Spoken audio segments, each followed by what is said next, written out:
What's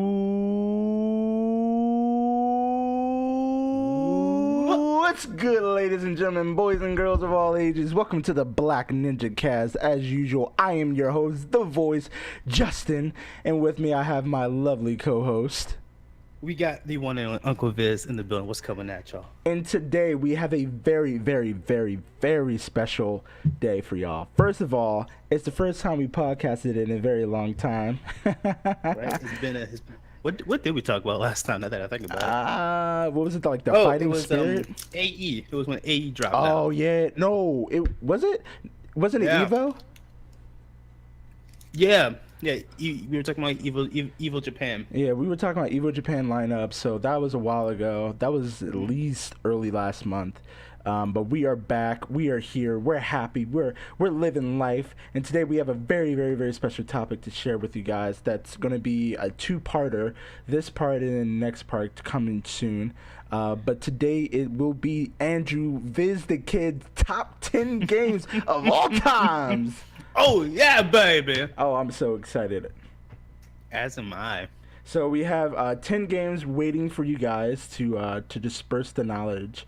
And then from there, we have one honorable mention. So I am incredibly excited. Before we get into this, of course, how are you doing today, man? I'm doing pretty well, you know. Had to clean up the house a little bit. Yeah. Because I'm moving out of my house and at the end of May, and so apparently the landlord's bringing some tenants to look at the place tomorrow. Yeah, and he's like, "Hey, don't make this shit dirty. I'm trying to sell it again, you fuckers." I mean, the place is already dirty, partly because of his doing, but that's neither here nor there, if you know what I'm saying. Yeah, but it's a college thing. He's gonna get the money anyway. Who cares, right? True. I'm like, he gets all money. Can't you know what I'm saying? But yeah. And, I recently bought Dragon Ball FighterZ. That's right. Mm-hmm. So I took him to the lab earlier today, and you fared okay. There's clearly things that you need to work on, but obviously because you just bought the game. But just wait, baby. You just wait. You saw how quick I learned Street Fighter. I am ready. Once I get past that execution barrier, whew, I'm coming. So what's the hardest thing do you think as of right now, as a person that only has a couple hours in the game, that you think will be the entry to Barry, or the Barry to entry for this game for you? The pace of the game. Okay. Definitely. It's probably a little bit biased because I play Street Fighter. Sure. And also because it's an anime fighter, but it's just very, very fast paced. Yes. So it comes with, you gotta slow down your thinking. Like, just because it's fast paced doesn't mean you have to play fast paced. The game is just fast paced because that's just Dragon Ball Z. That's just what it is. But the game itself isn't necessarily that fast. Mm-hmm. Now, you don't always got to be pressing buttons or going for grabs or super dashes or whatnot. So it comes with the level of mental fortitude that every other fighting game has. I think one thing that you were doing really well was you were recognizing when I would be blocking after I would do a combo string on you, because I knew when I was unsafe, and you recognized some of that stuff, and then you were able to use the Dragon Rush in order to penalize me for it, and that was pretty good. Good. It's all just trial and error. It's all in the wrist, son. The wrist. It's all in the wrist. All right. Yeah, but what about you? What's been going on up there? What's been going on with me? I've just been chilling. I am on break right now, so I'm pretty excited about that. Awesome. And just about to make some money, some dollary dues, if you will. So I'm pretty excited about that for this week. But today, man, oh my gosh, today was a nightmare at work today, dude. My legs were killing me when I got home, bro.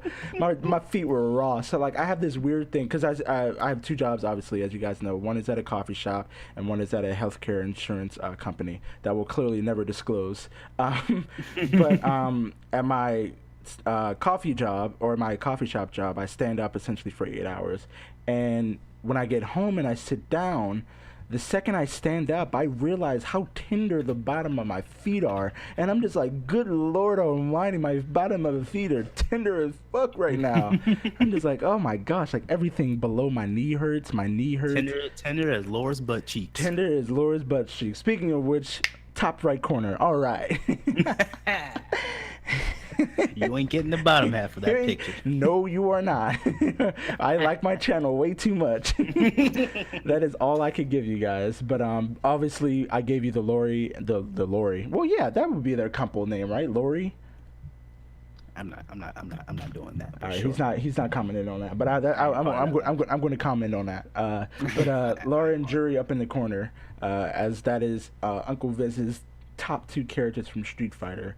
So I thought this make him feel a little bit more comfortable sharing his list with us. You know, I don't want him to be spooked, y'all. I don't want him to be spooked.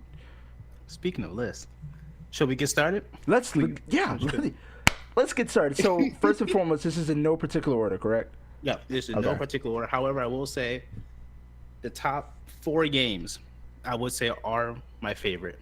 Okay. But overall, the list is in no particular order. So the last 4 we'll get to will be your top 4, right? Yeah. Okay, sure. So, in no particular order, Mr. Andrew, what's your first game? Let's go with Grabbed by the Ghoulies. Grabbed by the Ghoulies. Why is this your? Why this game? Why? This game? ¿Por qué? We see, Grabbed by the Ghoulies is a game made by Rare. Some say it is the last great Rare game to be made. Surprisingly, it's a very, very unique game, as in the sense you only need 2 sticks to play the game. 2 sticks and 1 button. You use the left stick to control your character, whose name is Cooper. Right stick to beat shit up. Now think about that. Most games you have to press buttons to start beating shit up, right? Mm-hmm. Like A, X, Y, B. No, you just take the right thumbstick and just move it in a direction. He'll automatically kick or punch or knee something. And it's fucking fantastic. It's great for little, like, 7-year-old me who can't really do shit that well. Who's kind of garbage at video games. Mm-hmm. The whole game is just very fun and childish. You can see the box art here. It has kind of like a little childish feel to it from the titles, just kind of like kidding around, really unique. Kind of, it's always like a really down-to-earth style, almost like when indie games today are trying to recreate. They can't quite get that feel. The main reason I like this game is the soundtrack. The soundtrack is fabulous. I have that rocking right now in the background for those listening at home. Beautiful. It's definitely a very unique soundtrack. Now, if you can listen to it and then combine that with any gameplay that you can find, or if you have the game yourself, you can definitely see like this is a very kind of like loosey-goosey game. It's very free, open form. Even you can see the little of that video right there. It's there's no cutscenes. It's all books. The story is you play as Cooper, who you see on the box art, and then the gameplay. He's taking a hike with his girlfriend. They get caught up in a storm. Homegirl, if you will. Homegirl. Yeah. And it was like, you know what? We need to find some place to rest. But she gets kidnapped by, get this, gargoyles of all things.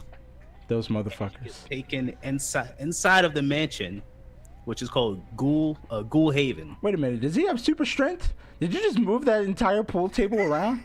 Who is this guy? He spins pool tables. He spins bathtubs. He beats up hunchbacks. Like, the enemies of this game are just fantastic. The game never takes itself too seriously, which is why I think it's a real gem. Mm-hmm. Like, you see the skeletons, they got like this old boxing style to them.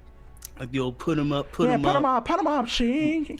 They're always messing around with each other. They like to grab weapons and fight. The They're acting zombies like assholes. They were egging him on earlier. Did you see that? How they're like, come on, you little punk, come here. Come on. After he's clearly beating up all of their friends. Like, you Straight got up egging him zombies on. who have more health, but they just kind of like walk around. You got mummies who are actually invulnerable to everything except for fire, so you need to have a special candle to kill them. Zombies are weak to water, so eventually the game will give you a giant squirt gun that you use to defeat the zombies. You got zombie pirates, you got imps, you got flying imps, you got imps that breathe fire, you got imps that grow big ass heads, you got giant spiders. Any type of classic monster you can think of is in this game. And then you got the Grim Reaper, who is by far my favorite character. See, in the way the game works is that each quote unquote room is its own level.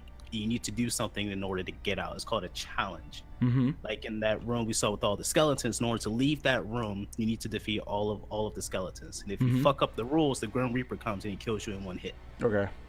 But the way the Grim Reaper works, he appears at the exit door and he just follows you around with his finger pointed out. And you're like, what the fuck? And of course, if he touches you, he dies. But he gets faster as he gets closer to you. Mm-hmm. But you can use him to kill some of the other enemies in the game. And every time he kills you, he does like this nice little guitar solo. Goes into a little cutscene. Wait a minute. Did this dude just pass by some homegirl? He's like, wait a minute. Wait, what? Is this our hero? He's like, what she's doing here? This dude's like, she's one of the many poor young souls. Ladies and gentlemen, that is our fabulous hero. Only he has the key to set them free. He's like, oh, word. All right, later, yo. All right, so let me keep keeping on. Oh man, it's just a great game. And also it's a quick beat. So I've over Christmas break when I went back home, I literally beat the whole game in like a day. Mm-hmm. It's just one of those things you're like, all right, I wanna play a nice old game. Don't want it to take too long. I'll play Grabbed by the Ghoulies. Nice little hidden gem. It's very creative. The story is fun. All the characters are fun. It's like watching a cartoon. Right when you said that she fell through the trap door. So I think we can take your word on that one. You can see it's just like watching a cartoon. It's so much fun. This game looks absolutely amazing. This is one of the games that I'm very sad that I've actually never played, if I'm being honest with people. I mean, when I get home, you could. Yeah. It's backwards compatible. Yeah. Yeah. So this game looks really, really cool. It's so much fun. Didn't this just get a re-release? No. Or was it announced? No, I don't think so. It was supposed to get a sequel, but but when they announced it, Rare, I think it got bought out. Yeah. Or it died, and then it never came to be. Yeah, they're kind of making Banjo-Kazooie nuts and bolts right now. Which is what makes me sad, but at the same time, at least I get to remember that there was no shitty sequel. It was just this one glorious masterpiece of a game. That's a fair point. But yeah, you go ahead. I would say, but I feel like if they do create a second one, it'll be just as fun. Yeah. This game was a blast. Yeah. Well, you heard it here first, ladies and gentlemen. This game is guaranteed to be a blast. But that's the first game that we have on our list. What's the second one?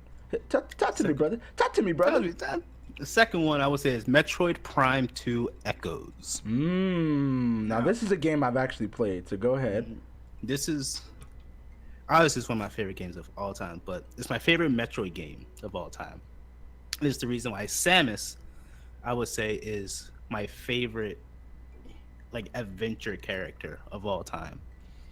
The atmosphere of the game is godlike. Oh my, it's beautiful. Goodness, it is great. What is happening right now? And it really makes sense when Nintendo was like, yeah, we don't want it to be a first-person shooter. It's a first-person adventure. And the game really looks like a first-person adventure. It is just so much fun. The visuals, the sounds, the graphics, the creatures and monsters that you meet. And it really completes the atmosphere of the planet Ether when you see some hostile creatures, and then you go like on the other side, you see non-hostile creatures. They're just kind of sitting there chilling, and like of course the ones who are non-hostile would be away from the ones that are hostile. And it's those little things like that. You're like, you know what? That's actually really cool. I like that. It's a lot of fun. The soundtrack was amazing. One of my favorite soundtracks of all time. One of my favorite original soundtracks of all time. The combat was okay. You know, it's like an adventure game would have. It's not cover based. It's more ammo based than anything. Walking around the whole planet, both in the light version and the dark version, to collect all of Samus power ups again. Now I'm just saying, she is one of my favorite characters of all time. She's badass. She's powerful. She's smart. Not taking that away. But you know, why are you losing your shit every goddamn time? Every single time, woman. Every time with you, woman. every goddamn time. It's, oh my goodness! But beyond that, it's just the graphics great, soundtrack great, atmosphere great, and one of the best things in the Metroid Prime series is how they kind of low key force you to indulge yourself in the lore through the scan visor. And then they introduced in the Metroid series, in the Metroid Prime series, that you have different visors. So you got like the thermal visor. There's like an echo visor, so you can see sounds. And they have the scan visor, so you can figure out what kind of place you're in. But if you're walking down the hall, you see like a piece of art, like a sculpture, you can scan it and it gives you the history behind it. And it just shows how much lore they wrote into this game. It's like a whole world within another world. That's within another world. That's within, once again, another world. Where in God's name is this picture? You'll find it. Don't worry. I swear it's in here.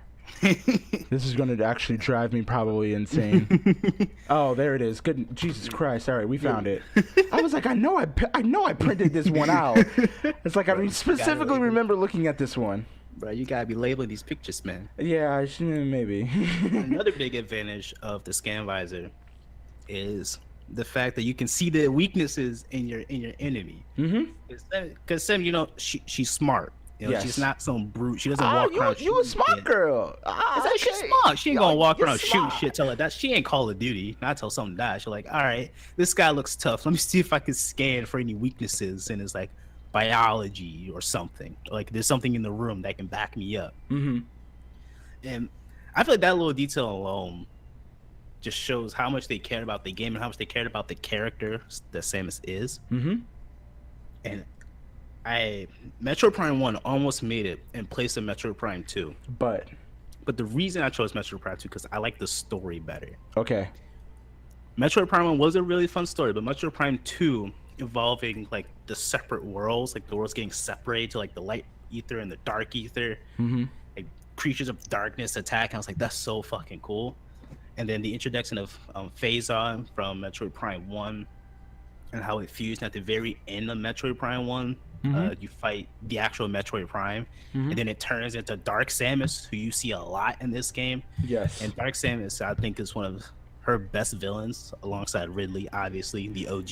This is during the time where Nintendo was really into like the darker self within you, right? This is when I think Shadow Link came out, like around this time too. There was a GBA Shadow Samus, wasn't there? Yep. That was in Metroid Fusion, which is the latest in the series story-wise. There was That the yeah, go ahead. SAS. Yeah, there was or the Samus X. the Shadow Mario and Mario Sunshine on the GameCube version as well. Yeah, oh man, all right. Somebody was watching too much Freud. All right. And not to mention the different, like, you get so many cool suits in this game. I still may really mean you only get like 3. And then, you know, that's enough. You get the classic Varia, no, you get the classic power suit, then the Varia suit, then the dark suit, so you don't die from the atmosphere and dark ether. Here's the You question get the- everybody wants to know that hasn't played this game. Do you get the Zero suit? No, you do not. All right, so we can just skip through this. All right, next game. Moving on. Moving on. Moving on.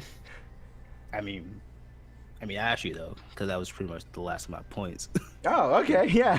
Was actually the nice ass suits. That's a great ass transition then. But yeah, I mean, this game, like, just to like wrap things up nicely, this game is amazing. Like, the map system in this game, as complex as it was, kind of revolutionized the fact that you didn't need to bring out a grid system, I right? can't tell you how many times I got lost in this goddamn game. Yes, yo. Even though I've beaten the game like 3 or 4 times, I still get lost. Yes, it proved, 3D models do not mean nothing. Like, if the map is complicated, the map is fucking complicated. You're gonna get fucking lost as shit. But this game is important, though, when it does come to like a map system like this, where it's almost like an experiment to see what can you get away with, what can't you get away with. Is this understandable to somebody that didn't help program this game, Yeah. Like, I And think it despite showed how- earlier. Go ahead. Yeah, I would say, despite how confusing it was, you were able to navigate the world relatively easily. Yes. Once you got more upgrades, like if you didn't have the grapple beam or the spider ball, you were pretty much fucked. Oh Yeah. my god! And by the way, the spider boss, one of the most annoying things I've ever fought in my goddamn life. It's Oh my god, it was so annoying. so Spider Boss is like a little bit of like a horror element to this game, right? Yeah. Okay. Which kind of transitions into, because I'm the king of subways, to your next video game, Resident Evil 4. Now, Resident Evil 4. now, I'm not gonna Ooh. lie. When someone asks me one of my favorite games, this is legit always the first game that I think of. Why is that? I just had so many good times playing this game. Back when me and my best friend at the time, Trey, we would play this game all the time. We would take turns in between chapters. Oh, it was just so much fun. Now, the reason I like it because this was baby's first horror game. Okay. This was the first horror game that I played Ever. Though no, technically I played House of the Dead 2, the demo, on Dreamcast. Cause we had those little demo discs, had like 10 demos in them. And I would play the first level of House of the Dead, but I was really bad. I didn't know what to do, so the guy in front of me always died. And then it just got instant game over. So like, I'm not gonna call this a horror game. This is dumb as shit. Yeah, it was their fault, obviously. Obviously. Holy shit, Resident Evil 4. What a game. I actually streamed this game around Yes. Halloween time. Yes. And I might do it again, or at least record it and put it on YouTube. Next Halloween? This might be a Black Ninja Squad special, dude. Play a nice little horror game. Now, one of the things I like about this game is the visuals. It has a very rustic feel to it because you're in the country of Spain. And when I say the country of Spain, I mean you're in the countryside of the country of Spain. So it's you're very bumfuck nowhere. It's essentially what bumfuck nowhere, yeah. a bumfuck nowhere. Yeah. And this place has been like attacked by these parasites in the cult, so everything's kind of bland, everything's kind of dead. So that's why all the background, especially in the village, looks kind of dull, very tan and brown. Even the interface of the menu we interact with the merchant and the pause menu and the save menus, they all reflect that very well. And this was something that's revolutionary, but not many people talk about it that much. It was the over-the-shoulder view. And something that you see in every Resident Evil game after, with the exception of 7, because that was first person. It's something you've seen a lot more in just first person shooters, well, not first person, but in shooters in general, like in Gears of War. You get the nice over the shoulder third person view. And also on the first that pop as fucking laser sights. Fucking laser sights. Fucking laser sights. Also, this game actually might have the best shopkeeper of all time. Oh, if the merchant isn't on the list of everyone's favorite character of all time, then you have the wrong Then list. what have you played, really? Like, what video games have you as a human being actually played? I'm just gonna say your list is fucking wrong. What are you buying? What are you selling? I feel like every shopkeeper has to live up to that standard, right? Like, there's if you're below that, you're not a good shopkeeper. But if you're above that, then we can talk. You good. Like, the dude would teleport around the goddamn countryside. He would even have stands of weapons and ammunition, and you're just like, what the fuck? Like 2 minutes ago, I saw you in the bottom of a fucking cave with a backpack. Now suddenly you're across the lake in like a little hut that you built, surrounded by like weapons that can fuel a small war. Right. So like, what the hell is actually going on here? What the hell is going on? Somebody got some splaining to do. But yeah, I mean, this game, I've heard you play this game, man, like at least 10 or 15 times at least. Let's just say out of all the games on this list, I've beaten this one the most. Yeah, almost like by a large margin, you've beaten. It's the only game on this whole list where I know where everything is, like all the hidden power-ups. I mean, like hidden jewels. I know how to beat all the bosses. I know how it pretty much, like, you know how J1 can beat you in Street Fighter Alpha 3 because he knows how to break the game. Yes. It's because I know how to break this game. Okay, that's fair. Like anytime you say, unless you're a professional speedrunner, anytime you say you can beat me in Resident Evil 4, it's like, no, you can't, because I know everything about that game. The story was actually pretty good, although I wish the people in the story would come back for the later Resident Evil, because Capcom likes to focus on Chris, even though everyone likes Leon better. Yeah. Like, He's the pretty but, boy though, so of course, they're gonna go for him. But like they just really need to bring back more characters from this game. You can keep Ashley. Ashley was annoying as fuck. But you can bring Sadler back, you can bring the midget back, bring the goddamn merchant back. So you brought up a very good point about Ashley. It is a by the way, that was our favorite character right there. He showed up on the screen. It is a testament to the gameplay on how great it is that even though this is a full on escort mission, this game, that people still love this game to death. This is essentially like, I think this, besides maybe I can't think of another game at this time that was a full escort mission. That was a full-on escort mission, or I can't think of any good one at this time. Now, The Last of Us decided to take this formula and be like, okay, we've learned from their mistakes on like why escort missions are bad, so let's improve upon that and make another good escort mission game. And that game is also a fucking masterpiece in itself. So I mean, the fact that you had to deal with Ashley, the fact that the bullshit AI of her, the fact that she might as well be walking around with a car alarm around that fucking handkerchief, like that proves to everybody that hasn't played this game how great this game really is. It's good story, good the atmosphere is really good too. Absolutely. The way I break it up is like the island is like the beginner. It's like kind of like a mix of action and horror and atmosphere. Then you get to the castle, which is what you're seeing on screen, is the intro to the castle, where it gets kind of actiony. Yeah. Because I remember chapter 3 is like the worst chapter in the whole game. They just give you enemy after enemy with like no ammo, no save points, no merchants. It's just like you just want to fucking kill yourself. Nah, you don't need any of that. Nah. you be alright. Nah, you be alright. You be alright. And you get to the island, which is probably the scariest part of the game, because you got the scariest enemies. The enemies do a lot more damage, and just the atmosphere. Because every Resident Evil game has a lab. If you play a Resident Evil game and there's no lab in it, it's not a real Resident Evil game. But the labs on the island are actually pretty fucking scary. That was really cool how he's shooting these like barrels and like, oh yeah, you want to throw shit at me? Boom. But not today.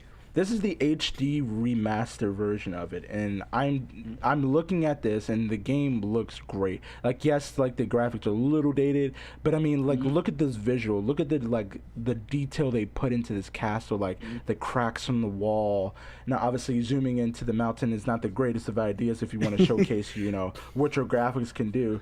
But I mean, just looking at the scenery itself, like, it looks absolutely spectacular. Let's say it's a very stunning game. The visuals is good. The voice acting is good. The enemies are fantastically designed. And that's one of my favorite parts of the game is how you can shoot someone in the foot and then their head blows up. It's fantastic. Fucking great. You got tree trunks for bullets, dude. The parasites, which I feel like they should also bring them back. But this game is just a gem. I love it. I love it to death. Absolutely. Baby's first horror game. But we were talking about scenery earlier. Another game on your list that I think has fantastic visuals is the next game on your list, which is Need for Speed Most Wanted. Need for Speed Most Wanted. This game is amazing, bro. I would say this has the best visuals on my entire list. I think you might be right. I'm gonna keep this music going for the rest of this podcast because I was listening through it and it's like, yeah, this is pretty damn good. Just make sure that you turn it up, baby, so everybody can hear. But this right, Need for Speed Most Wanted is probably my second favorite soundtrack. No, I would say third favorite soundtrack of any game. It's not an original soundtrack, so that sucks. But the songs they chose were just amazing. It's one of the reasons why my taste in music is diverse as it is. It's because I played this game so damn much. Yeah, Need for Speed Most Wanted is like one of the only racing games I actually like, because I'm not too big on racing games because they kind of cheat you at some point. But the story was actually really good. I actually kind of like the story. It's not that bad. If we're being honest with each other, it's not that bad. Yeah, it really wasn't that bad. The acting was a different story. Yes. If we're being honest with each other, that's actually kind of bad. The acting was garbage. Oh, like the most cliche villain, overacted everything. The undercover cop, he was like your side bitch the whole time. It was a fucking mess. It was a good story though. I liked it. The It's only like a character I guilty like pleasure story. besides the only character I like besides myself was Rog, Mm-hmm. and he like backed you up all the damn time. I loved it. But yeah, so the visuals in this game was fantastic. Because when you're racing through a city, the city has to look good. Mm-hmm. So Absolutely. they spent a lot of time on the cell shading in the game. Because the game uses cell shading for its graphics, and you can see how the sky just kind of I'm trying to figure out a way to describe it. But the sky looks real. Mm-hmm. Is the best way I can put it. It shines, it reflects off of the Of your clouds car. from the light, Mm-hmm. off your car, off of the lights, off the street, off the car next to you. When it rains, like you can see raindrops start to hit your screen to make it look like you're actually behind the wheel. Mm-hmm. And like it just kind of like wipes away, and that happens every time it rains too. Like it's constant, like constant raindrops. It's not too much where you're like, okay, I actually can't see, but it's enough to keep it like a little bit realistic. Like, oh yeah, it's raining, and it does have a slight effect onto the game itself because most of that stuff is purely for visual, but it does have a little bit of an effect on the game. Like your car is a little bit slippier in the rain. Mm-hmm. And speaking of cars, this is where I found that the BMW is my favorite car. The car you see on the box over the game, the BMW M5. Yep. One of my favorite cars of all Beautiful, time. beautiful car. I want it. I want one to death. It's one of the reasons my favorite color is blue. Because of the color scheme of the BMW. It's one of the reasons why the Lamborghini Gallardo is one of my favorite cars of all time. Because I've beaten the game with that car multiple times. Well, and I would say the highlight of this game, because all in all, it is a racing game. They can get very stale very quickly. Yes. But of course, all the regular Need for Speed bells and whistles, customize your car and nitrous, engine, brakes, paint, vinyls. You don't get under the car neon, unfortunately, but I feel like that was kind of meh anyway. TBH. Sure.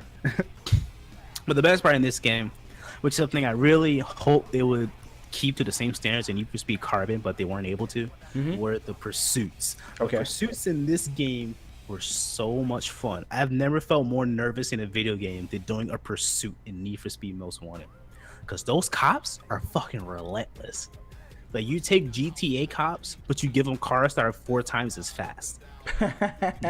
They will hunt you down like you're a goddamn degenerate, my guy. Well, you are. I mean, look at you. And- You boost the Yeah, monkey. I mean, you're, yeah. you're driving around my town. And like the cars that they drive increase with your heat level. It goes from 1 through 5, but the final level you get a heat level of 6. Mm-hmm. They get like your basic run-of-the-mill cop car. You go against the undercover cops who are a little bit tougher. Then you get, I think it's like the federal guys, or like the state troopers. The cars are even tougher than than the undercover guys, and they give you a lot more numbers. Not to mention they have SUVs who come out and ram you from the front, giggity. Mm-hmm. And then you got the level 4, which is more undercover federal cops. Mm-hmm. And then you got level 5, which is like the federal level, like the feds, like the FBI is now street racing to try to track you down. And then in the final level, you got level 6, which is the anti-street racing unit from like one of the main antagonists, Sergeant Cross. He sends his own boys after you, and you got to run around the city for like 10 minutes. And that's like an actual like minimum time. Like, you don't run around for 10 minutes, then you're home free. But no, you run around for like 7 to 10 minutes waiting for a phone call to happen so you can actually, finish the damn game. So you got to survive a pursuit of the highest standards for about 7 minutes. If you've been a pursuit in this game, you know how hard that is. Yeah. That is no It is task. no small feat.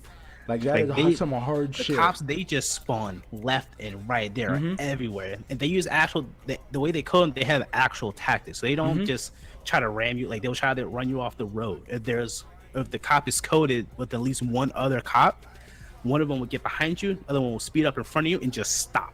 They got some driving AI, dude. This is what started the driving AI, man. It all Yep. started here, man. All started right here. Google And Drive all started like here, I've man. been boxed in multiple times. They will legit spawn a spike strip around a random corner. Like the corner you see on stream right now, if I was in that turn right there, they will spawn a spike strip at the end of that tunnel. No One of- warning. One of the things that I think I would bless this game about, and you kind of touched upon it earlier, is there's two things that come to mind in particular about this game, right? It's the visuals of the map that you're on, right? And not only do you have to make the game look good still, but you have to make the game look good while moving. Yeah, I said while at a very high rate of speed. Like you At get a the very speeds high rate of speed, absolutely. up to like 200 miles per hour with this game. Right, like that in itself is a feat, right? Where you not only, because everything's blurry, you have to make it believable that you're really going this fast without actually making the game look like shit. There's a lot going on here that makes this game what it is, and its replayability. So yeah, of course I'm gonna keep on playing this over and over again because the game is that good. Yep. And also another thing when you talk about the speed is that the faster you go, the less control you have on your car, believe it or not. Like I like to race and do pursuits on the highways and freeways because there's very little control I actually need of my car, so I can get up to like 300 miles per hour and not have to worry about like spinning out. But you're going like 250 miles per hour in the city, like you see the little blur lines around your car that shows like you're going really fast, and if you try to turn, you're gonna have a real hard time turning. Like you will need to slow down to almost a complete stop to actually make like a decent turn, unless you get good at the game. Like even I'm not that great, not that great at the game. This is also the first time they introduced speed breaker. Yes. Speed breaker was a really fun. I've done so much bullshit with speed breaker, like come around the corner, hit speed breaker, do like a 360 drift, come out, go like ooh. Not to mention they help you break through roadblocks because it increases the weight of your ride. So the times in like those tight spots you can get caught up in a roadblock or a spike strip in front of you can't really react. Speed breaker, aim for the closest car, you'll go right through it. Unless your car is whack, then you die and you just get on. This car is getting burnt right now, yo. This guy is getting smoked right now. I said that's also the last thing I want to talk about. The bosses of this game are they ain't no joke.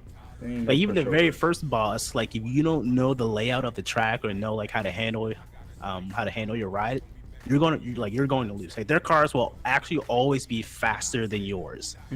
That's just how the game works. The enemies, not like regular enemies, but like the blacklist members, the bosses, their cars will legit always be faster than your car. Yep. You just need to drive better. It's like a Fast and Furious movie. You just need to be the better driver in order to win. Doesn't matter what car you have. Rubber banding mechanic almost, right? Where like it's working against you instead of for you. Yep. Yeah. But yeah, I mean, Need for Speed Most Wanted, fantastic game, highly recommended. Replayability, even still now. I think there's a resurgence in these old classic racing games of this genre. With what game just came out? Paradise. Burnout Paradise. That's a fun game. Yeah, that game is amazing. It just came out recently again, and it's just as amazing as everybody remembers it being. Yeah. Just throwing it out there. But yeah, I hope a game like this, Most Wanted, gets like a re-release as well, just because of all the resurgence and stuff like that. But speaking of classic games that totally need a resurgence, there's one game in particular that I'm thinking about right now that is not even a guilty pleasure, but I remember playing many of hours on this game and hoping that I wanted to play more hours on this game too. Andrew, could you please explain to the people what game I'm talking about? It is the one and only Toy Commander. Toy Commander. Dude, this is a throwback on the real. I said this is the throwback of all throwbacks. Oh my god. Like, I don't think I've met another person in person who's actually heard of Toy Commander. Dude, let alone play it. Because not many people have owned a fucking Dreamcast. This is true. This is probably the most creative game I have ever played. Yeah. It's like Toy Story, but violent. Because in reality, that's literally what Toy Commander is. It's Toy Story, but violent. Because the story goes, get this, there's a little kid named Andy Keep who going.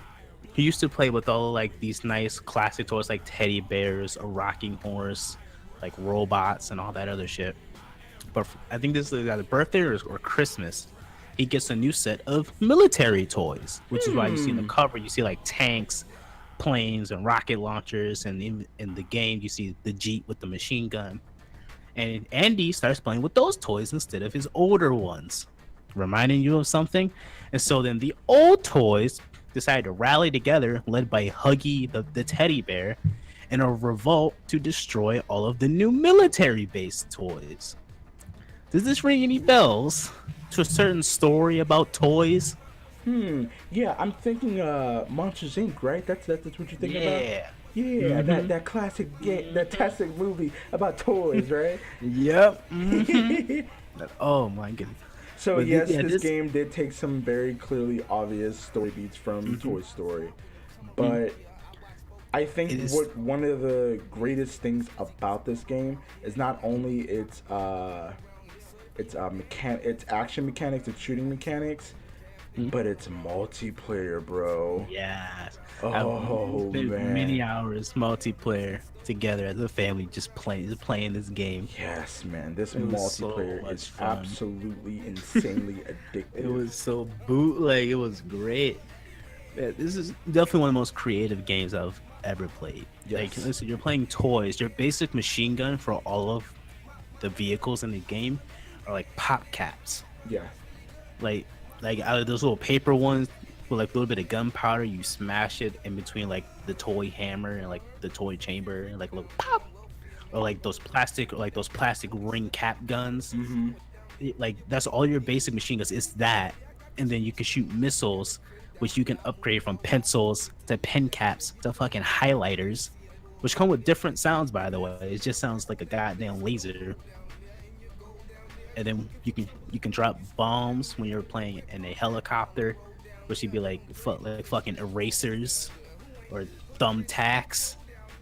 It just all the like, even in the level design, Yes. you can tell it's like the kid like even for this racing track because it was like the kid Andy just took a bunch of stuff in his and his sister's room and just made a racetrack from like toy blocks. It's like they gave Andy Hot some Wheel paths. cocaine and gave him all like the Lego blocks and all like the Lincoln Logs in the world, and was like, "Yo, we need like 20 maps. Go, kid, go." Say and like the main boss is Huggy the bear that you Yeah. see on the box art, which is a very interesting boss fight.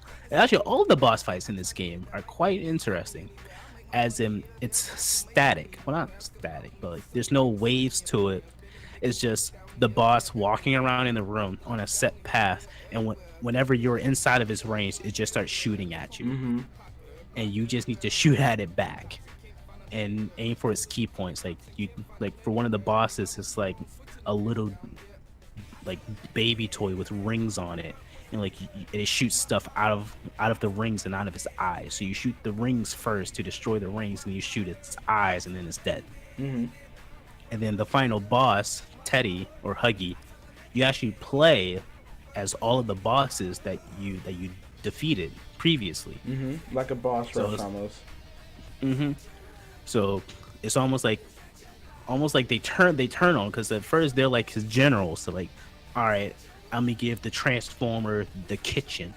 I'm gonna give the pirate ship the bathroom, or give this person the master bedroom. Each toy acts as a general, takes over a different section of the house. And each time you beat them, when you go to the main boss, you control that character. So it's almost like they turned on them almost, or it's Andy who's running this whole story in his head, which gives another little dynamic to it. And plus the ending is great, and because the game starts in like the cutscene with Andy flying a toy plane, and then he becomes a pilot at the very end. Like you see him all grown up, and he's flying a plane directly into a fucking mountain. By the way, Because he's a fucking boss. he's a fucking idiot. He's a fucking boss. The atmosphere is just great. It's a very fun story. the villains can get a little boring. The gameplay, the whole game can actually get a little boring. Sure, but I think the main draw for this game is definitely the multiplayer. Like the area that, like this guy right there, that what a great guy that guy is, right? But the scenery they created for this game, where it makes you believe that you really are in a kid's air, like obviously not creepy like, but you are in like a kids play zone, right? It takes you away from everything, and it makes you believe in its own mythology that it's creating for it. This game, it does some real special stuff with its scenery, dude. Oh, pause. That's actually the ring villain I was talking about. Yeah, I was talking about that guy. Yeah. But yeah, I mean this game is absolutely amazing. The graphics was great too. Graphics were absolutely great for its time. Now, obviously, it hasn't dated that well. Obviously, I would love to see what they would do for this game again, since everybody seems to love multiplayer games. You know, this is a great multiplayer game that is super weird and super unique. Why not try this one out? That's all I'm saying. But the game was actually surprisingly difficult. Like some of those tasks were really fucking hard. Oh yeah, because you have to get used to different controls. Yeah, essentially, like you have to differentiate between helicopters, planes, tanks, and cars. Absolutely, dude. Each one of them had like individual stuff. The music was just really chill. It's a really low key game.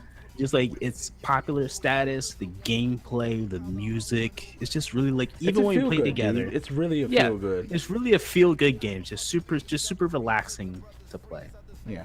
But another game that I'm thinking about that's on your list that is an incredibly relaxing game. It has amazing visuals at time. Andrew, what's this game I'm talking about? Well, technically, it's two games, my friend. It's two. Oh, it's a twofer. We got a double header. We got Sonic Adventure 1 and Sonic Adventure 2. Yes, my dude. I feel like if you haven't heard of any other games on the list, you've definitely heard of this one. If you don't know, now you know, my brother. If you don't know, now you know. No. Bleep. We like our channel. Please don't strike us. Please don't strike us. This is definitely some of the dopest soundtracks I've ever fucking listened to. Original soundtracks, by the way. I would put it second to Grabbed by the Ghoulies, because Grabbed by the Ghoulies was just fucking hilarious to listen to. But the stories of this game are quite interesting. I really like the story in Sonic Adventure 1. I could get down with the story from Sonic Adventure 2 until you got to the secret story, which I was just kind of like, meh. Like, all right, you guys are kind of reaching here. But the visual, as we're talking about, the visual of this game were just absolutely stunning. The level design in both of these games were just so great. There's, along with Metroid Prime 2, they're my most, they're the best design levels I've ever played in a game, along with Metroid Prime 2. These were, I dare say, even more so than the other Sonic game with Teams. The best 3D Sonic games out there. Okay. What was that other Sonic game? The one for the Dreamcast? No, for the GameCube. For the GameCube. You were in teams. Like, it was like Knuckles, Sonic, and Tails together. It was the addition of the Bumblebee, the Gator, and whatever the fuck. Tom Cat and the cat dude. No, it was Tom the Cat was in Sonic Adventure 1. Which he's a meme character at this point. He is a meme. Even though as much as he was a mistake. He's the Jar Jar Binks of the Sonic universe. He was interesting. And hello, K-Bay. Welcome to the chat. Thank you for dropping by. Welcome. I wouldn't call him trash. Well, no, he was trash. He was trash. He was kind of trash. He was just I don't know. He was just a fun character. He was kind of trash. Sonic Heroes. Sonic Heroes, yes. Sonic Heroes was also a very good game, but I feel Sonic Adventure 1 and 2 trump it in terms of the best 3D Sonic game. Thank you, Roy. Yes, Sonic Heroes. Yeah, thank you, Roy. And welcome, Roy. You're welcome. But I would say the only thing I don't like about these games, more sorely in Sonic Adventure 2, was Tails and Dr. Eggman. I did not like their levels at all. Really? Yeah, they were kind of cheap. Well, I can't say cheap. But they were rehashes of E102 Gamma, who I remember as a kid we always called E102Y, even Because though you were wrong. it wasn't Isn't a it? Y. But isn't that weird? Like We before all the- said it. Bitch, fuck you mean? We all said it. I don't know what you're talking about. I plead the Of fifth. course you don't know what the fuck. I plead the fifth. Like, But before the fucking internet, care- it was but- almost impossible for everybody to have like the same, way to say everything, right? Like when it came to video games, everybody had a different way of saying everything depending on where you were. Like depending on your neck of the woods, everybody said something weird or wrong. I don't know. That's an old I just- man in me talking right there. But I just didn't like the levels that much. Like, even you seen this clip, how many times this motherfucker has died Yeah. within the first minute of the goddamn level. And just imagine this on multiple scales. Like, it's not just in the sand. You're in fucking space doing the exact same thing. It was even worse in space. But Sonic's and Shadow's level, by the way, Shadow, the introduction of the King Edgelord himself, Shadow the Hedgehog, Shadow. which led us to a very suspect game Sonic, called you Shadow killed my the mom. Hedgehog. No, I didn't. I don't know why you're mad, man. no If I'm idea being what honest. But I would say this Sonic Adventure 2 was- misunderstood. I'm By sorry. who? Sir, where did you come from? Where are your parents? You need a hug. You need a hug. Yeah, but that was a- led to a was a game good- that we don't talk about ever. It was a good introduction to it because he's a cool character. Sure. He's an edgelord. He had a really shitty game to back I'm him up. gonna go out on a limb and I'm gonna actually disagree with you. I don't think Shadow is a good character. The reason why I say that, if he was literally created outside of the 90s, it would make no sense. If you was, Or like early 2000s, the whole edgelord thing would make no sense. yeah. I think the reason he's still popular, still relevant to this day, is because he was turned into like the meme of edginess. Yeah. He's the the epitome of edgelords. Even And though his game didn't help out at all. no, his game did not help out at all. It didn't help out Like his his- street cred in the slightest bit. Like his gameplay is fun, especially in Sonic Adventure 2. Mm-hmm. Because he's like fucking skating everywhere instead of running, Mm-hmm. which was actually really cool. Speaking of the level design for Sonic and Shadow were really well done. My personal favorites in both Sonic Adventure 1 and Sonic Adventure 2 has always been Knuckles levels, the treasure hunting ones. Mm-hmm. I can't really say why, they just always felt really fun to me. Probably because I like Knuckles music the best, like little hip hop jazz feel. Mm-hmm. Like, oh man, I fucking love it. It's so cool to listen to.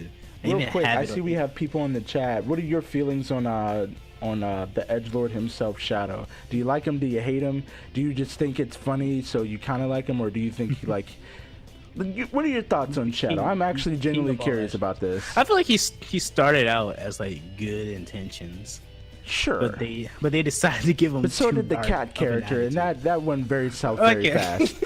You see what I'm saying? Oh yeah, I say his gameplay in Sonic Adventure 1 was definitely the weakest. It was whack.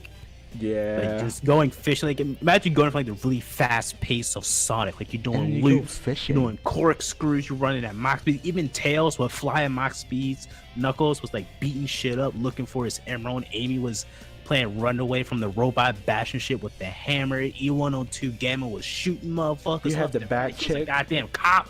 You had the thought of the universe. Mm-hmm. And then suddenly you're like, all right, we had an amazing cast with let's- amazing gameplay. What do we got next? It's like accidentally turning on the NPR radio when you're hosting a party. Is essentially Yep. what that was. Like you It's know, you like- bump into Juicy J, and then all of a sudden, ladies and gentlemen, let's talk about books and cigars here on the NPR station 3.5. Like it's like what the hell is happening? It was such a big, like, even the rest of the game was relatively fast paced. Mm-hmm. Like even those like Knuckles, it was treasure hunting in the same area. It was relatively fast paced. But Big's gameplay just literally just slowed down the entire game. It sucked. His music was decent, but like the whole Froggy thing, oh my god, I just wish they killed that fucking frog. Just Yeah, it was get it pretty out of my bad, life. Although I do like Chaos. Chaos Sure. is an amazing Sonic villain. Sure. I really wish they would find a way to bring him back. Was he he started in the first one, right? That was his first like introduction. Mm-hmm. Okay. And he hasn't made a comeback since. Unfortunately, in my He's opinion, made like a somewhat cheap cameo in the second one with robots who look like him. It's almost like the people that are in charge of Sonic don't really know what to do with him. It's just shit. Yo, do you guys want tips? I'll tell you, make another game called Sonic Adventure 3. Yes. And model it after Sonic Adventure 1 and 2. You will get our money. There you go. And our sponsorship. But Good music. Great level. Yeah, go ahead. I'll say good music, great level design, tons of fun. And when I was playing Sonic and Shadow, I actually felt fast as fuck. It was like, unlike the really shitty Sonic the Hedgehog 2006. Ugh, we're not talking about those games. Matter of fact, let's just retcon that last sentence. Moving on. Moving on. Speaking of companies that don't know how to handle their intellectual properties anymore after making great games, Andrew, what's the next game on your list? This is going to be the resident sleeper, but WWE Raw 2.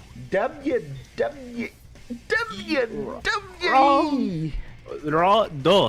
So why this one and not let's say what's the other one that usually people like to go to? SmackDown versus Raw. SmackDown versus Raw. Like why this above everything else? I would tell you this, nostalgia factor. Okay, sure. Because even though I did play, I was a very big wrestling fan at this point in time, by the way. Really? You don't say. I had like 4 or 5 wrestling games. Like WrestleMania 21 was a fun game, even though the main character, which was the character you created, by the way, was a total douchebag. I'm a big fan of character creations. I'm a huge sucker for those. And that is the reason why I still love these wrestling games. Despite how cheesy or crappy they are, I always loved the creator wrestler. And this was the first one where I've actually created my own wrestler. And I originally bought this game because my mom was throwing a party, and my mom was like, "Do you want to buy some games for all of the cousins to play?" I was like, "Sure." Yeah, keep your ass quiet. This so happened to be one of the games that I bought. I remember I played this with my best friend at the time, Trey, day in and day out. Like we both created like 4 or 5 characters. I remember I created a dude who was like 3 feet tall. And height was a big thing in that game. So like if your character was too short and the opponent threw a punch and you were too short, it just straight up missed. And like if someone tried to grab you, you were too short, it just straight up missed. So I was walking around taking no damage. And not to mention, it was the first wrestling game where you had a 3v3 Hell in the Cell. No other wrestling game at that time had a 3v3 Hell in the Cell match. One of the interesting things I think looking at like these old wrestling games, especially WWE games, who can you still talk about, right? Because there's some black spots out in the WWE because of like, I think I just saw a girl shake her butt. Yep, this is old WWE. This is like this is old WWE. This is the Attitude Era, isn't it? Yep, this is the Attitude. I think this I think this might be the middle of the Attitude Era, like at the very end of it. I see Scott Steiner, I see Goldberg. I don't see Stone Cold, so this might be after Stone Cold's his injury. Here. He is? Oh yeah, there he is. Yeah. Goldberg, The Rock is here. Shawn Michaels is here. Shawn Michaels, the old John Cena, not like the feel good army man John Cena, but Thuganomics John Cena. Thuganomics John Cena. Yeah, they got that John Cena. They got Mick Foley up in this piece. Oh, they got Tommy Dreamer? Tommy fucking Dreamer. What? All right, we're talking too much inside baseball. All right. But this game is just a huge flash. The visuals actually weren't that bad for a wrestling game. Because wrestling games visuals are usually pretty bad. For their time. Yes. But when you look at 64 games when it came to wrestling, like this was the error for WWE games, and then 2K got a hold of it, and now we don't talk about them anymore. You see how he was walking down there? Yo, my man looked so stiff. Those bootleg animations, dude. Real talk, this game was really fun. This game was really fun.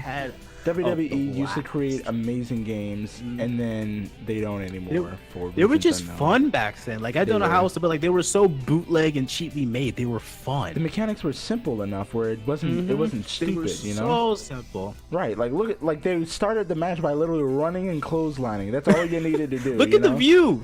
Right, look at that. Look at the camera angle switch. Like it really felt and looked like you were like watching, like just another one. Raw. Another point that made kind of like the new games feel a little bit cheesy was that they added the actual announcing team to the games. This one does not have the announcing team. It's just music.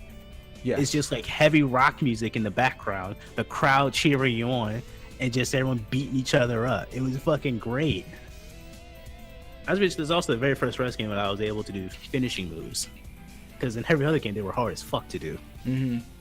Let's just say in general, in most wrestling games, the finishers are pretty fucking hard. Yeah, because they never really explained fully. They how never to really do it all tell the you how to time. pull it off. You know what I'm saying? Like they kind of kept it a real quiet secret.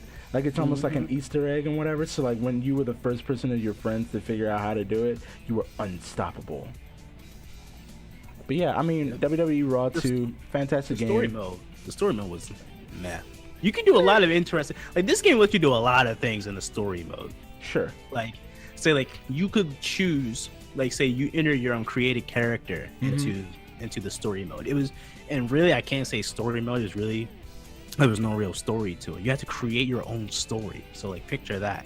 It would just be more like, okay, this is January 20th. We are in Houston, Texas. Next week we'll be in Phoenix, Arizona on January 27th. And they just give you a bunch of matches that you want to do. You can choose to fight them all out, or you can choose to just skip them, have the computer do it. But like at any point in time, you can choose any random character to just try to intervene with another character. Like I would have Triple H wrestling John Cena, that out of nowhere fucking Trish Stratus would come and like body slam John Cena. All of a sudden it's like a 2v1. All of a sudden it's like a 2v1. Totally okay with women versus men wrestling. Yep. Actually, I remember back then a female wrestler, her name was Molly. She actually beat a male wrestler. Wasn't it Molly Phoenix? No, that was Beth Phoenix. Beth Phoenix did it too. Beth Phoenix, Molly, and China were like the big bad divas. Like they beat up everyone. Beth Phoenix was a very fit woman. Oh yes, she was. They called her the Amazon for a reason. Yeah, they did. All right. Anyway, this game is just full of foolishness. just look at the way they're running around. It's just foolishness. It's full of foolishness because it's the IP is foolishness. You know, it was the Attitude Era of WWE. It was literally testosterone, like mixed with Young and the Restless or Bold and the Beautiful. Like that's essentially what this was at the time. But look, he's grappling the referee because why the fuck? Because why not? Right. Also, there were like no rules in this one too. Like you could just do anything you want on the fly. Like in today's wrestling games, you grapple the referee instant DQ. This game, you can pedigree the referee and he wouldn't give a flying fuck. That ref totally gave him a slow count. That's kind of bullshit. But yeah, I mean, man, back in the slow, man, just looking at games like this makes me even more sad about how we have more technology, and the more technology we have, the further and further away we are from getting a great wrestling game again. Yep. Yeah. They take themselves too seriously now, which is strange. I'm bummed out now. Andrew, make me not bummed out anymore. Let's go. To probably the game I spent the most hours on. I think by far this, like, and I've played a lot of video games and I've put a lot of hours in different video games. I think both of us have actually put in the most amount of hours in this next game. Like, yep. With everything, almost every other game I've played combined, I put more hours into this game than anything else. Yep. Andrew, what is this game? The one and only Puzzle Pirates. Puzzle Pirates, Andrew. Now, this little gem right here. The odds of anybody knowing what this game is in our chat are slim to none. Slim to none. Wait, they had a box version of this game? Hell yeah, my god. Dude. This game was free. What do you mean? I had to scour the webs to find this picture, dude. It's like when motherfuckers would buy the box version of League of Legends. I'm like, why? The game's free. I mean, might as well, dude. Like, dude, people are still who putting cares up about videos all of this game. Like who cares about the bells and whistles? The game's fucking free. But this is probably the most realistic game on this whole list, if I'm being legit honest. Mm-hmm. Because you have multiple routes you can take. You could be in real life. You could be a gang member and join a pirate crew. Yeah. Oh, no. I'm actually going to. Actually, yeah. Like I said gang, but it's more like a business. Let's say I wanted to work for. Yeah. Let's say I wanted to work for Mickey D's, right? I'm working for Mickey D's. I apply my interview is during some guy's pillage. I sign up for his pillage. We're doing work. He likes me. He says, "Do you want to join the crew?" I said, "Yeah, sure." Boom. I'm now part of the crew. I'm now hired by Mickey D's. And depending on how cool they were, you would be instantly given the rank of a pirate. Cool. I'm a fry cook. I'm a burger flipper, a cashier. Let's say you do well. All right. Sweet. I'm an officer. I can now run my own pillages, aka I'm a manager at McD's. Mm-hmm. Let's say you do even well at that. The higher up's like, "Yo, man, you're really fucking good. I'm gonna give you the title of a fleet officer." So now you can run your own pillage, but you have say in the matters of the company, aka the crew. So now I am the shift manager at McD's. What he's essentially explaining is this, ladies and gentlemen. This game was the best job simulator of all time. Pretty much, yeah.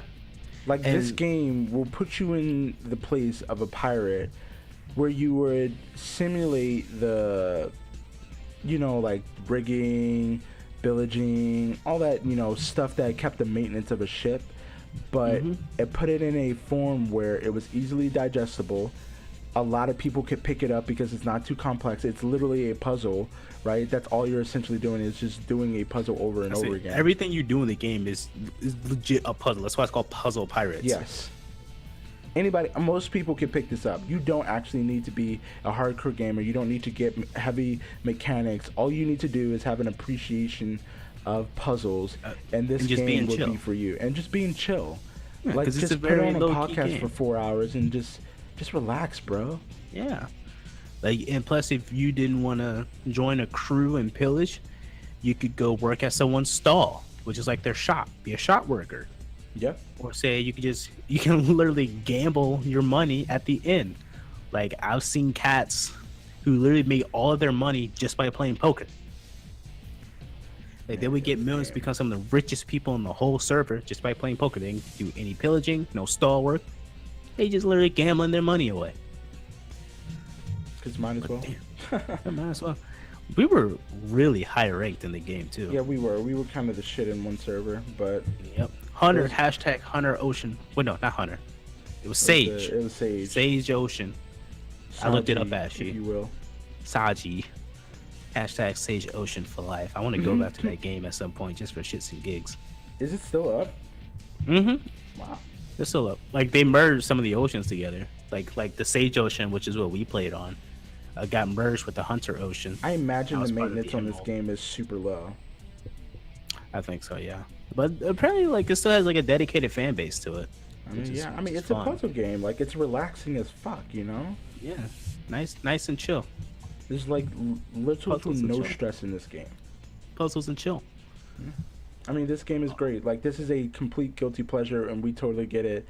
So it's okay if you guys don't get it.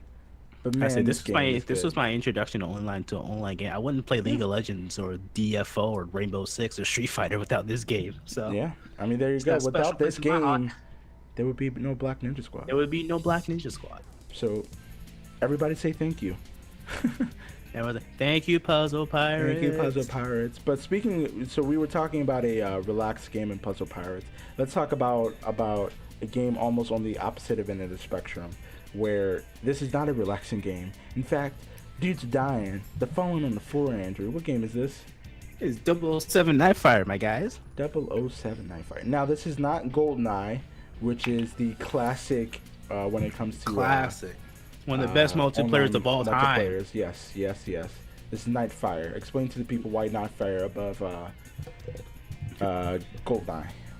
So I chose Nightfire because at this point in time, I'll be honest, I didn't have that many friends, so I played most games by myself. So this is 2 days ago, y'all. So keep on going. Yeah, 2 days ago. with the exception of the guy I mentioned previously, one of my best friends of all time, Trey. Like, we played this game together all the time. We would literally just go to multiplayer and just fuck around with the bots for like legit over an hour. Like, we spent hours just in the multiplayer on the same tiny ass map. Because no, this game has some tiny ass maps for multiplayer. Or at least the one we kept choosing was small as fuck. Just walk around killing everything. The gameplay was top tier. The story, well, it was like every other James Bond. It's like slightly top tier, but slightly like, wait, what? You're just kind of waiting for him to bone somebody. Yep, and he boned a lot of people in this game. I bet it does. You can see the lady on the front. You can see the lady in the cutscene. And I'm pretty sure he bangs one more. Not to mention, this is Pierce Bronson, my personal favorite James Bond. James Bond. You're not a fan of who's the Sean D. Craig? Yeah, Daniel Craig. Daniel Craig. I do like me some Daniel Craig, but I just feel like Pierce Bronson. I feel like Daniel. This is weird, but I feel like D. Craig's head. I feel like his head is too damn small. I know it's petty. I feel like his head is too small. Yeah, it's just a little. But when I picture James Bond, I feel like a nice, handsome-looking dude. Pierce Brosnan's a nice-looking dude. Hashtag not my James Bond. Hashtag not my James Bond. That's alright. Pierce Brosnan is actually pretty good. I think he definitely embodied the role. He did a crap ton of movies with James Bond, didn't he? He did. But yeah, I mean the 007 series was a fantastic, like, it was like a good explosion of like, these are really good games we're gonna put out, and we have the IP, so let's just do this. Let's put you in a car and shoot shit through. I just drove over armor and I picked it up and now I'm wearing it. That's the type of game we're talking about here, ladies and gentlemen. I'll be honest, it was a showdown between 3 of the 007 games. It was Agent Under Fire, which was for the GameCube. There was 007, which was Nightfire, which is obviously what I chose here. And then there was what's it called? Everything or Nothing, which was actually, I think, based off of the movie, which was for the Xbox. Yeah. No, I love all 3 of those games. I was going to choose Everything or Nothing else. You know, all the good times I've had with Nightfire. Just because some of my favorite levels of all time were from 007 Nightfire. And also, I'll be honest, some of my least favorite levels were also from 007 Nightfire. Just looking at this game, it looks super fucking cool. Like, this game looks like it's just a blast to actually play. Like, he's literally driving through the snow. Look at that. Look at this. How could you not enjoy this? Thank you. Yo, we need more good James Bond games. That's what we need. What happened, dude? What happened to the classy spy, dude? He got Daniel Craig. Hashtag not my 007. I feel like the more we're talking about these games, the older I feel like, damn, yo. I remember in my day. I'm back in my day. Back in my day. Obviously, they're not showing the FPS part of shooting, but like the shooting in this game was pretty damn good too. You had a really nice selection of guns. You know, like modern stuff, like shit that would double as like a grenade launcher, had a thermal scope. Then you got the infamous golden gun, which would kill everything in one hit. That was bootleg as fuck. It's pretty good gun. Yep. And then in multiplayer, they would have Odd Job, who could throw his fucking hat. His hat was always a one-hit kill. There's a little bit of the gameplay right here, I think he actually had the golden gun out earlier. He's doing some super secret spy stuff right now. I say could. There it is. Yes, actually, this is one of my favorite levels right here. You start off the level. Well, I choose to start off this level being all sneaky like, and then you're following some chick, and then you destroy their equipment. Like, oh shit, James Bond here, and then you literally go through the rest of the level just busting caps in people's asses. Anybody want to explain to me why his silencer has to be gold too? Because he's James fucking Bond. You're right. How silly me. Oh, look, there it is. That's the fucking thermal scope grenade launcher. Not to mention they had the Samurai, which was a laser gun. Yeah, dude, I remember the Samurai. Wait, look at these facial reactions. Just shoot individual lasers. You can charge it up and blow a fucking nuke. Oh, that game was just a blast. It's just a classic spy game. This is the pinnacle of auto aim right here. This and GoldenEye, where they're just like, yeah. But the crosshair doesn't fucking move. Nothing moves. In the same direction. I don't know. You'll be fine. I'll say just look at the bad guys as he kills them. Just look at their movements when they die. I feel like the bullets are flying super slow, right? Like the guy shot at that guy like 3 times in the head, and he's shooting this man, and he's still running around like nothing's happening. Look at they just like flop around. He's like, He shot him in the head, and he's holding his groin. What is this game? See, this is back when games didn't take themselves too seriously. You're right, dude. Like you can tell it's a game based off of an IP of a movie. The movies themselves are decently cheesy. Like you just expect Bond to go around killing everything. So when someone dies, you're like, oh, that's what the enemies do. Like, look how they just flop to the ground. Look how ridiculous this gun looks, yo. It's like they're bad actors. Looks so fucking. Look how big it is. Look at the scope, dude. What is this gun? What were they thinking? Oh my goodness, I love it so much. This game was amazing. This And then game's you had pretty the good. briefcase with the machine gun in it. It would act as like an auto turret. That guy was just camping behind the wall. Hope. So was that guy letting his comrades just die, fade into nothing while you pick up their gun on the way to more mass murder. This game, dude. This game was just so godlike. Oh my goodness. We need games to not take themselves that seriously. You're right. You're right. Speaking of games that did not take themselves so seriously, Oh, and was hell a yeah. classic because of it. Andrew, what is this game I'm talking about? Tony Hawk Underground. Tony Hawk. Now, before we get started on this, I have to show this to the American public, and I'm going to keep this up while we talk about this. If you search up this game online, you will come across the fact that in order to buy this game, it will cost you $93. Andrew, the people had to know. I could not hide this from the people. Would you pay $93 for that game? Nah. This game...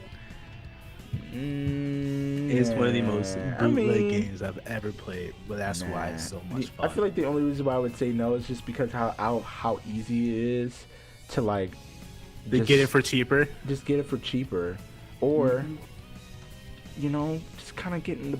We don't obviously condone this, obviously, and hypothetically speaking, just get the bootleg version, bro. Exactly. Get the emulator. Get the emulator, bro. Like hey, it's all right. Now for starters, the soundtrack bumping. As you know, it's a popular theme in all my games. Is the soundtrack. Yes. I love me a good soundtrack. I don't care if the gameplay is bootleg. If you got a bumping soundtrack, I'm bumping with you. The creative character was actually it was okay. It I was would say alright. it was alright. It wasn't like spectacular, but it wasn't trash tier. Sure. Ow. I fucking hit my leg on the desk. Yeah, it was a lot of fun. The story, it's actually a really good story. I feel like the first Tony Hawk game actually have a story to it. Because all the other Tony Hawk games, you're just kind of skating around doing challenges. Mm-hmm. They're like, nah, you and Jersey, you and your best friend Eric, you know, you're trying to become pros. Chad Muska, he's doing a skate tour in town. You start to impress him. You follow him to New York. You start to put together some videos. Then you go to Tampa. You get to participate in a tournament. You get sponsored. You go to Hawaii. No, you go to San Diego. And then you go to Hawaii. Mm-hmm. And your best friend stabs you in the back. You go to Russia. He makes it look like you're some communist terrorist or something. You get left behind in Soviet Russia as an American. That bastard. Just think about that for a minute. That's actually what happened in the story. Dude, storylines are great. Storylines back in the day were pretty good. Mm-hmm. Like the whole story was just so outrageous, but it was also very fun. It's always not something that could happen, but you feel like it could happen in some way, shape, or form. You feel the You know? pain of the guy, man. You know? Yeah, it's like real. It's like fake and fiction enough. You're like, yeah, that would never happen. Or it's like if it did happen, we would hear about it on the news. But it's like it's just real enough where you're like, I can see it happening at some point. Like maybe at some point in the past or some point down the future, where you're like, I can definitely see this happening. Yeah. It's very possible. This But game the was amazing. I remember enjoying this game and the mechanics of it tremendously. One of the greatest aspects, in my opinion, were the cheat codes in this game, where you could like turn off gravity, where you could add characters. Like I think Wolverine was in this game, Spider-Man was in this game, Spider-Man like, was in this- Wolverine was in the game. This X-Men game was in the fucking game. X-Men was in this game. This game was like, look, dude. We've probably been smoking weed the entire production cycle of this, so let's just keep on going with that, bro. I say the average, and actually, I'll tell you why I chose Tony Hawk Underground 1 over Tony Hawk Underground 2. Is because in Tony Hawk Underground 1, they took themselves seriously, but not too seriously. You know, like it's realistic to the point. Like this part, you know, you're in a, like you can see you're in a fucked up part of Jersey, just skating around having fun in like the poor district. Hey, you're dealing Josie. with drug dealers and druggies. Like that's what this level is right here. You have to get your shit back from like the fucking drug dealers. Like eventually they like kidnap your best friend and you gotta chase them around the entirety of Jersey. So was You this like- was this the Grand Theft Auto of Tony the Hawk? Tony Hawk series? Yep. I would Is that definitely what say this this is, was the bud? Tony Hawk of the out of the GTA of the Tony Hawk series. That's pretty good. Although as dude. much as I love Tony Hawk Underground too, but that's when they realized like, hey, we're nothing but like a fucking meme. Like they have like Steve O riding a mechanical bull as his like skateboard. Like it's all gonna go through that a bunch of new characters as like special celebrity characters. It was Steve O on a fucking mechanical bull, 'Cause why or, not? or like a New Orleans voodoo shaman on like a go kart. Like what? Once again, I ask, why not? Yeah, I feel Tony Hawk Underground just got the atmosphere a lot better of like an am skater trying to build his way up to the top. Like you can see, it starts from like the slums of Jersey, and as you move up into different levels, it gets nicer and nicer. Then it goes back down to being shitty in Russia, and it gets nice again. And it's just a really cool story. The fucking McTwist over the helicopter in Hawaii. Eric, who's one of the most annoying antagonists in every video game. I looked at a list somewhere. It's like top 10 most annoying villains, and Eric Sparrow was legit on the list. Yeah, fuck that The guy. main, and he was so annoying. His I voice feel like was the annoying. name alone makes me want to like actually slap the shit out of him. Oh my! I'm like, you did do that in the end. There was a special ending you can give. You just punched the shit out of him. Yeah, that's what he gets. Like the ending, you can And I'm either still your challenge girl. him. You can challenge him. Oh no, he challenges you to match his line, Mm. or you can just punch him in the face. And I remember one time I just punched him straight up in the face. Didn't even have to do the final challenge. I just walked up to him, smacked him, took the tape, and left. It was great. Like But a yeah, the boss. story was great. Creative character was great. The music was nice and chill. The whole game just seemed really, well, I can't say relaxing, but it was really chill, really realistic. Before Thug 2 came out, and they just went completely off the rails. Just like every good skating game should do. Yep. But speaking of we didn't talk about parkour, but it doesn't matter. I'm trying to make the transition, but we were talking about Marvel properties earlier, weren't we? How like the Yeah. X-Men and Magneto are in this game. Mm-hmm. Speaking of Marvel properties, Andrew, what's our last game on this list? My favorite superhero game of all time. Besides, of course, Tony Hawk's Pro Skater Underground. Yep. Spider-Man 2000. Ah. Now this is the game. Yeah, son. Honestly, I should put it up with like Resident Evil or Grabbed by the Ghouls and all of them, because this was the game that made me like Spider-Man. Sure. The game And that you made still me love like Spider-Man. Venom. Like that's still like your Spider-Man jam. is my favorite superhero because of this game, and why Venom is my favorite anti-hero and my second favorite comic book character was because of this game. This picture was very different from the previous picture. I had to. It's a mighty big picture. Yeah, I had to readjust myself, but I'm all ears, brother man. So the story was really out there. It includes a bunch of Spider-Man villains. They got Rhino, who you don't usually see. Actually does not have the Green Goblin, surprisingly, because this is back then when the Green Goblin wasn't like his main squeeze. Mm-hmm. Like we see Spider-Man and Green Goblin, but really his main squeeze is Doc Ock. Mm-hmm. So you deal with Venom, Doc Ock, Carnage, of all people, in like a E for E, like a rated E for everyone game. Black Cat, Rhino, Scorpion, Yeah. the most dangerous villain of them all, Jonah The entire Animal Kingdom, dude. Mysterio. It's like pseudo deep cuts for Spider-Man. You feel me? Yeah. It's like not too deep, where you're like nigga what, but it's just more like, oh, I think I've seen him once. And you can see the graphics were god awful, Yeah, they were but terrible.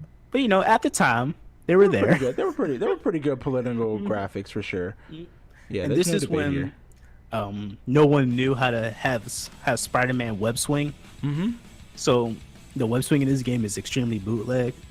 Like whenever you start web swinging, first of all, you web swing straight up into the air into nothing, and then you constantly swing down no matter what. Mm-hmm. So silly.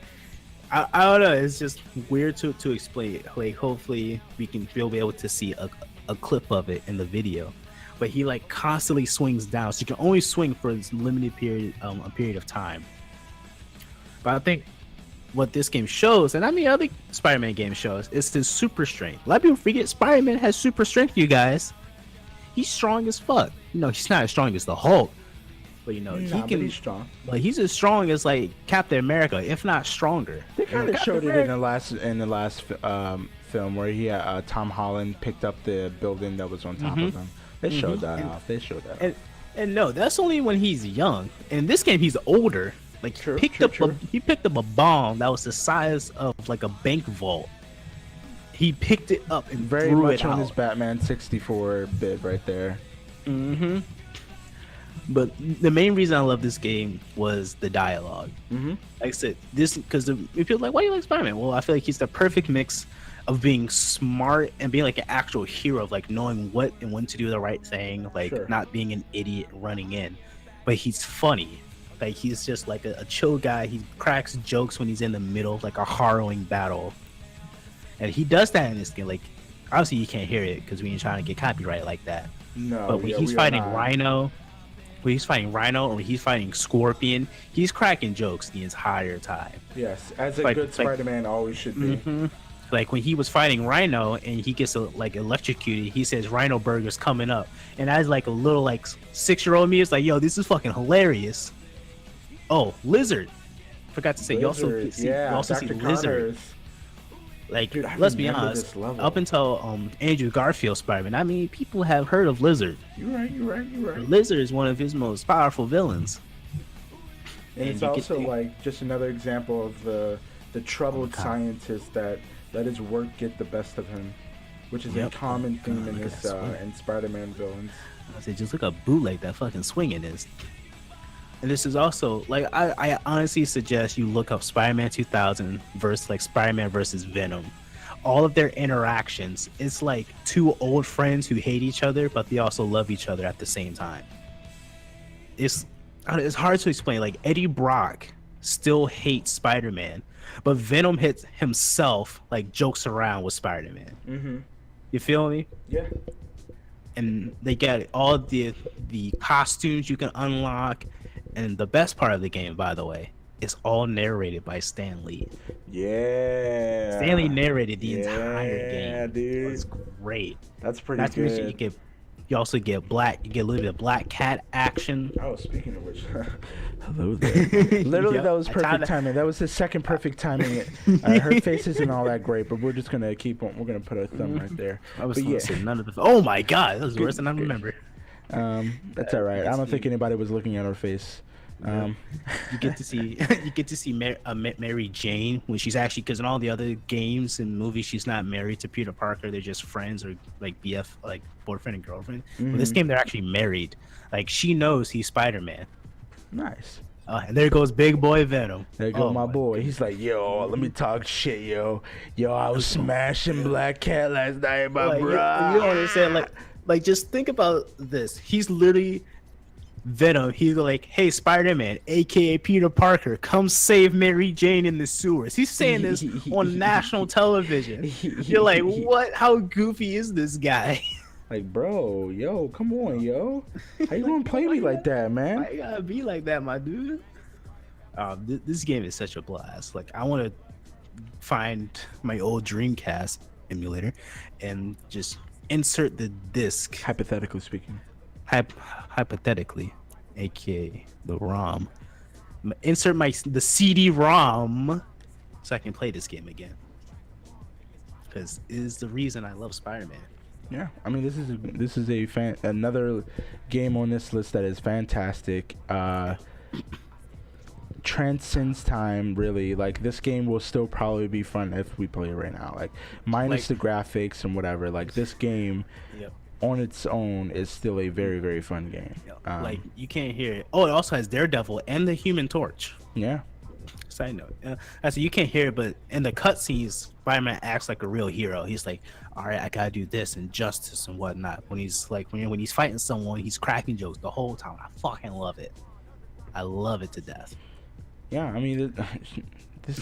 Yeah, I feel like it's the epitome of good. who Spider-Man should be. It's pretty good, dude. It's pretty good. Yeah, like there are Spider-Man games now that are still coming out that are trying to emulate what they were able to accomplish in this. This is probably, in my opinion, the best superhero game that's come out in a very long time. Still to this day, like I would still say this top 3, the mechanics of this Spider-Man game are top 3, one of the best that has ever come out ever. As of right now, it was simple, it was effective, it was fun. Right. They were able to take the one thing that was kind of fanatical about him, which is his web swinging, and make it, doable. Like, no, it didn't. It always didn't made have to sense. I would say like, I'm sorry. I say like nowadays how his web swing can be a bit more fluent, but it's complicated. You gotta do like left trigger, then release with right trigger, and then keep doing that. No, this game you literally just hit A, then hit A again, and hold it. And there you go. You're web swinging now. And you could do it across a decent distance too. And like you wanted to do a combo, here, just smash X 3 times. Yeah. Throw out webs, hit Auto Y. combos. Auto Still used combos to this baby. day. Auto combos. We need more auto combos in the world. Yeah, we do, dude. You're telling me, man. You're telling me. But yeah, dude. This is your official list. There's one added on for an honorable mention. It's one honorable mention. Honestly, if I didn't spend as much time as I did with Raw 2, this would have taken place of Raw 2 on the list. Okay, I think that's fair to say for you. Andrew, what's this game? This is the real hidden gem, the Floygan Brothers. Floygan Brothers. Yo, this picture is small. All right, I'm all ears. It's so cute. Oh, sorry, I was looking at. There you go. I was looking at the picture. But this is the real. It's so perfectly small. Hey, baby, come on now. Like people may have heard of Puzzle Pirates, but no one has heard of the Floygan Brothers. No, have you heard of the Floygan? I feel like I remember seeing this on your shelf somewhere whenever we were playing. And that's probably the only place you've seen it. It was a one-hit wonder. Most likely, yeah. I like it because it's the same reason why I like Grabbed by the Ghoulies. It was just so low key. It didn't take itself seriously. It was cartoony. You can just by looking at the pictures, like this looks very cartoony. It was just a whole lot of fun. The 2 main characters. I remember this on your shelf, dude. I totally remember this on your shelf. I say you might have seen me play it. Play it a few times. Maybe. Again, they're brothers named Hoigel and Moigel. So you can see their parents were very creative. I totally remember this game. I totally remember this game. And like, you play the older brother, who's Hoigel, and like you like control the little brother. You're like trying to keep track of the farm, the junkyard, and like some corporate slum who's like a fucking cat. It's like, yo, I want to buy up this junkyard. So he tries to drive you two out, and you gotta drive him out.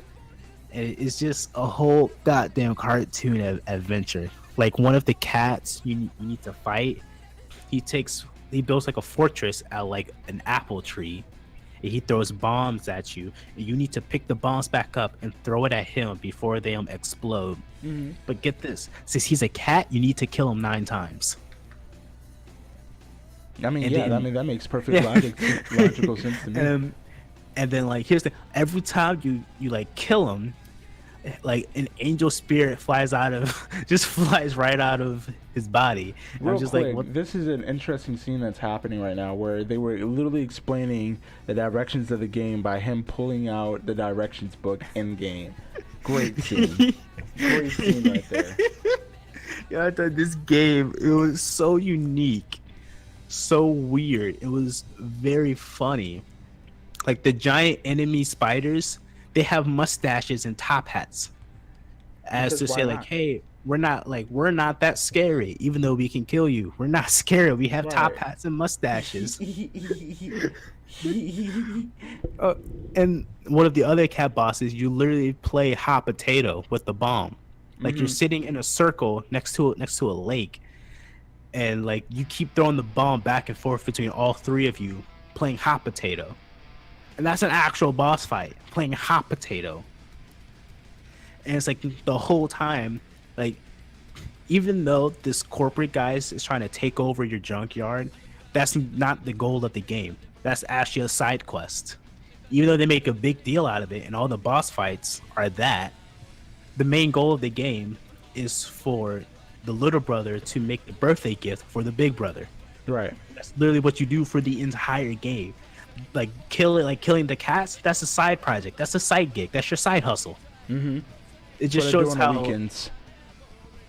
it just shows how non-seriously the game takes itself. It brought up another interesting thing.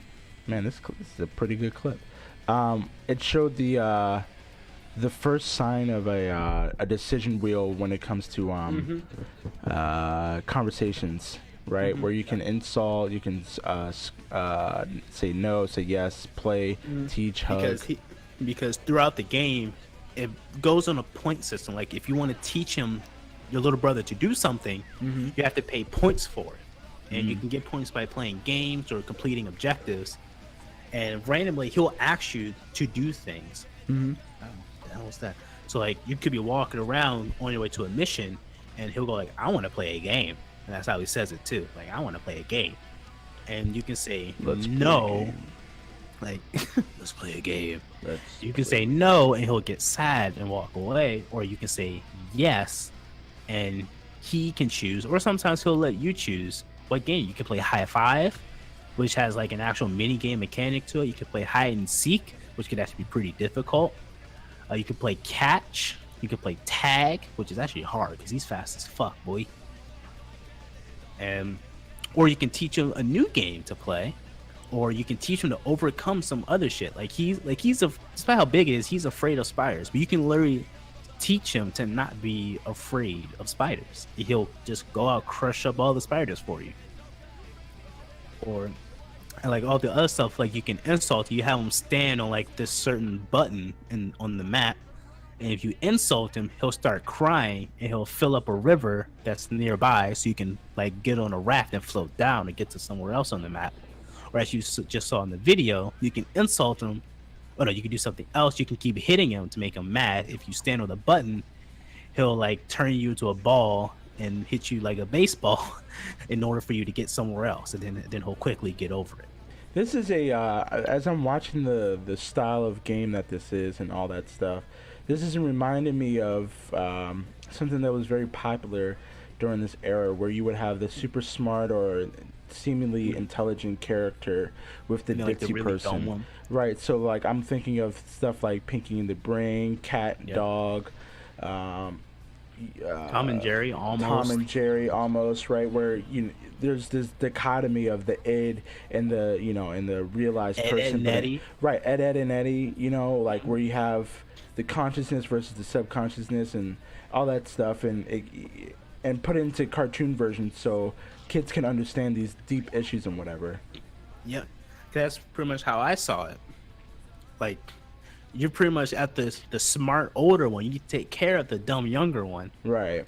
So like you can see he's hungry, so you need to beat him up so he'll hit you on top of the fireplace. So you can get the apples. You can feed him so he'll be ready to learn. So you can teach him a new game. It's just like you're taking care of him as he's taking care of you for the birthday gift. It's the whole game is just like babysitting in a cartoon. It's very unique and it's very fun. It's just childish and I don't know. It's just like watching a cartoon. That's why I like it. It's very childish and low key. I like games. I really like games like that. And the music was super chill. It's like nice. Actually, you can see it in the way that they dress. It's like 1920s and 30s jazz. And if you actually play the game and listen to some of the dialogue of the cats sound and look the exact same way. Yeah. But This game is pretty good. Yeah, haven't had a chance to play it. I suggest you go out and play it. If you haven't played any of these games, we highly suggest that you play at least two. At least pick up one. See if you believe At us least or one. not. See, I would suggest Grounded by the Ghoulies. 'Cause I'm sure some of you have probably played it or at least heard of or at least seen gameplay of Resident Evil 4 and Sonic Adventure 1/2, and probably Tony Hawk Underground. That's kind of a stretch. But yeah. Play one of these games. So just to go by the list once again to wrap everything up, you got Grabbed by the Ghoulies, and it's of course in no particular order.